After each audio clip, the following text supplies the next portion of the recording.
There are many instances where economists or economic classes will present information in a faulty way. There could be assumptions that aren't realistic. Things could be covered in dramatically different levels of details, the pros and the cons on a particular issue. Or there could be definitions that really paint a misleading picture.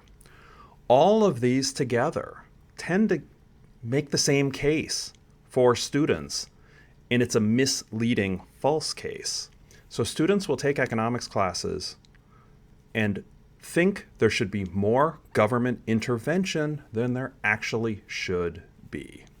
So my name's Matt Rosu. I'm a professor of economics and dean of the Sigmund Weiss School of Business at Susquehanna University. I've taught economics for over 20 years, and I'm starting a series to share several areas where economics misleads students, and I use students in a broad term, students of all stripes, so actual students in college and those who are just trying to keep up with economic analysis. Students of all stripes will have a misleading perception of how much government intervention is optimal.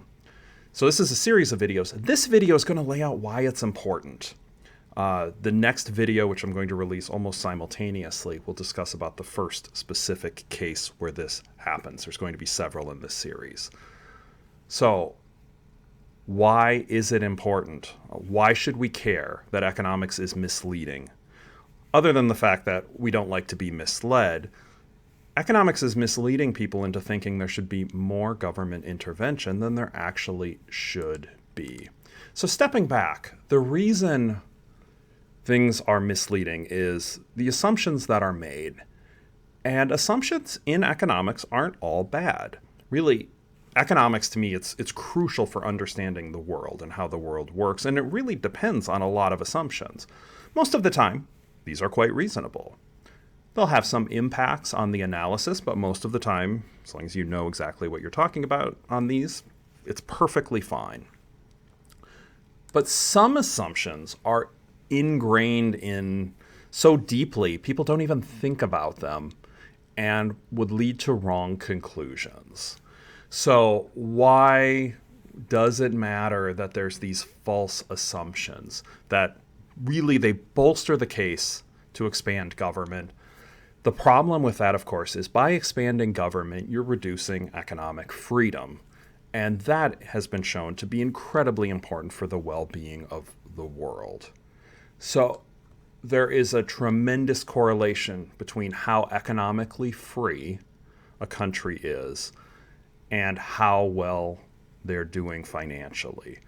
So the chart on the screen shows income differences are dramatic. So the countries that are most economically free are the wealthiest. Those who are least economically free are the poorest.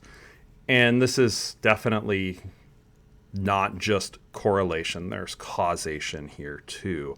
When people are free, they are enabled to pursue their passions, to pursue businesses, to work in the line of work where they will be most productive for society. When people aren't free, all of those things go away. So it's incredibly important for income level, as economic freedom leads to economic growth, greater wealth, less poverty. In the world, really, one of the wonders of the world is how the burst in economic freedom that we've seen over the past 50 to 100 years worldwide has really helped reduce poverty rates dramatically throughout the world. So the number of people living in extreme poverty now is way lower than it was just 50 years ago, despite the fact that the world population has really more than doubled in this time. Throughout history, everybody in the world, essentially, other than a few very privileged elite, lived in utter dire poverty, below $1.90 a day. Throughout history, everybody did. 95+% of the world, complete and total poverty. But because of economic growth, That's not the case anymore. There's so much more, so incomes are so much higher all across the world. And it's important to make sure we know why it happened. It happened because of economically free countries. Now, incomes are certainly crucial. We want people to have higher incomes, but lest you think it's only about money, it's really a life or death situation too. Chart on the screen shows life expectancies in several different countries. And look what happened with the fall of communism. So these are former communist bloc countries. The moment communism ended, we see lifespans increase dramatically for these countries. Why? Well, they're economically free, they're wealthier, they're healthier, they live longer. And let's not forget, if you haven't seen this photo before, the photo of North and South Korea at night, right? Incomes in North and South Korea in the early 50s were about the same. And of course, North Korea, South Korea, they split. North Korea went under communist rule. South Korea, it's a mixed economy, but, heavy doses of economic freedom. South Korea is thriving, reasonably high income levels. North Koreans are starving. They have no power, as you can see from this picture. I mean, this picture where you say a picture is 1,000 words, this one does it for you. South Koreans are thriving. They have income. They can eat. They can keep their homes heated at night. They have power. North Koreans, it's not happening. The case for economic freedom, and backing up why we're going through these cases where economics is misleading, right? Economic freedom leads to greater wealth. It leads to less poverty. And this is life and death stuff. So this is going to be a series of videos that I'm creating. The first video, and you can click on the screen. There should be the little box on the screen showing you to click to this next video, or go to the link in the description.